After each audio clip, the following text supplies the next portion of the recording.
Hi everyone, Charlene Ortiz here. I wanted to talk a little bit about my experience with a new medication that I've started taking called Gabapentin.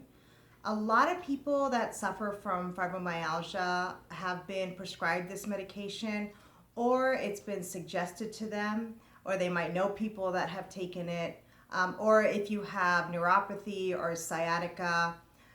It is a medication that doctors like to prescribe because it is considered, it's not an opiate and it's considered to be a non-addictive medication.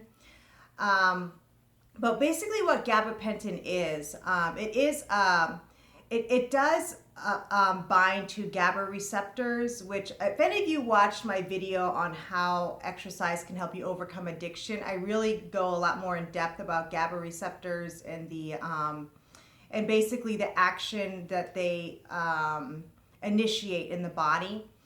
And so a GABA receptor will basically initiate what's called an inhibitory postsynaptic potential, which is an action potential that slows your body down, it slows your heart rate down, it slows your breathing down, and it pretty much relaxes you.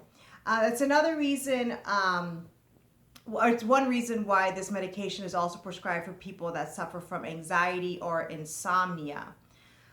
So I was prescribed this medication several years ago, and I just wanted to talk about my experience because I know personally when my doctor suggests certain medications or I hear about medications that people are prescribed for fibromyalgia or similar conditions that I have. I also suffer from sciatica.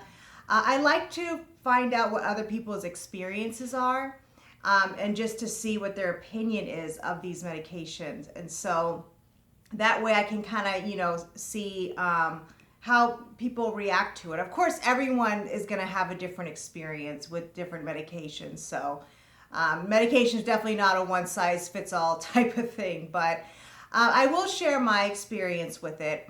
And for any of you that have tried gabapentin, maybe you had a similar experience, but when I was initially prescribed it several years ago, the doctor that I went to, it was the first time I saw him, and I've been taking tramadol for my fibromyalgia since I was diagnosed with fibromyalgia back in 2008. And so when I saw this doctor, I'd been taking tramadol for probably about 5 or 6 years, and it was very effective. It works great. It is less addictive than a lot of other opiates, and so it's been a great fit for me, and most doctors have no problem prescribing it. Well, anyway, this doctor was incredibly ignorant, unprofessional, just probably one of the worst doctors I've ever encountered, and wanted to immediately take me off of tramadol, which is completely not recommended. Because obviously when you're taking any type of opiate, even something as mild as a tramadol, you do go through withdrawal symptoms, and you actually can have seizures too if you're just taken off of tramadol, because it also works as an SSRI inhibitor, which means it works similar to an antidepressant, anti-anxiety drug, but it's not quite as strong as a traditional antidepressant or anti-anxiety. And so anytime you take somebody, just take them off an SSRI inhibitor, you do put them at risk for having seizures and certainly horrible withdrawal symptoms. Anyway, this doctor was incredibly ignorant, stupid, and unprofessional. I saw him one time, and then when I saw my new doctor, another doctor, he really was appalled at the behavior of this doctor. So he took me off of tramadol and put me on 900 milligrams of gabapentin a day.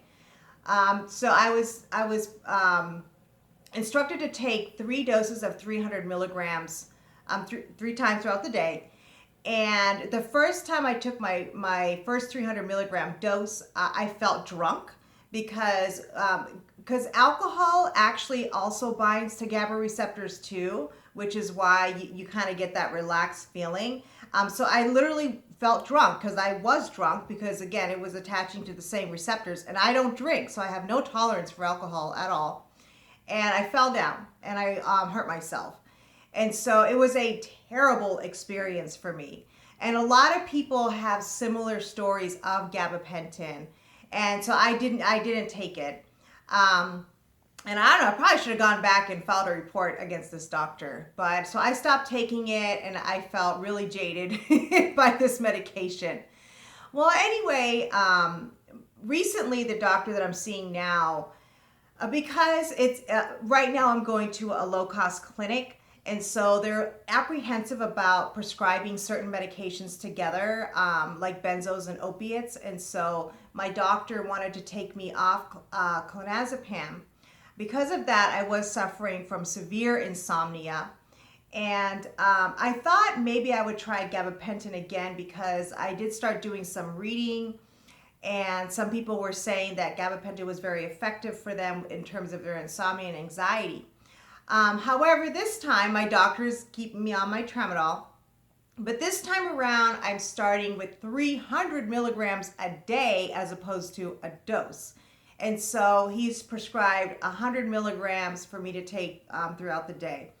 For me, that has been a perfect dose. And it's a perfect combination with the other medications that I take, well, which is mostly tramadol, occasionally Norco, but mostly tramadol.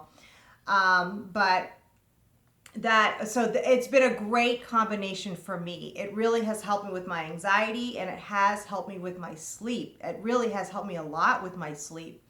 So for those of you that have had a bad experience with gabapentin, again, it might not be the medication for you.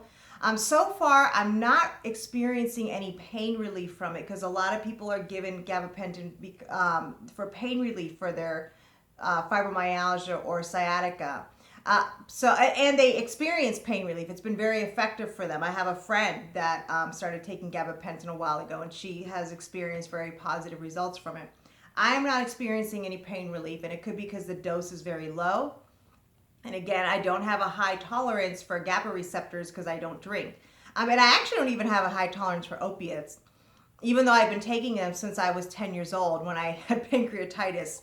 I never really developed a tolerance for opiates, which is weird. It's a good thing because I've always been able to keep my dose real low, but I guess my metabolism just works differently. But anyway, so I just don't have a high tolerance for a lot of medications. But so if you did have a negative experience with gabapentin and you were prescribed a really high dose, maybe you can talk to your doctor. Maybe a lower dose would actually help you. At least with anxiety and insomnia, if you suffer from insomnia and you have a doctor that does not want to prescribe any type of benzos or Ambien or anything like that, maybe it's something you can try. It's been effective for me. So, but again, doesn't mean it'll be effective for you. Everyone's different. But I at least wanted to share my experience and how effective it's been for me. And so I'm going to continue to take my 300 milligrams. And I know gabapentin is a drug that they slowly like to increase it little by little. And so maybe I'll go to 400 when I see him again. I don't know. Again, I have such a low tolerance. And I don't want to be in the same situation that I was the first time around where I literally felt drunk. I felt like a zombie. And it was horrible. It's a really horrible feeling. It's not like a fun drunk, like when I used to get drunk. It's not like that. So anyway, so maybe we'll slowly increase it in hopes that it might relieve some of my pain. I don't know. So, okay, guys. So for any of you curious about this drug, it's been maybe suggested to you. Your doctor wants to take you off other drugs and put you on this drug. I don't know. That's been my experience with it. So.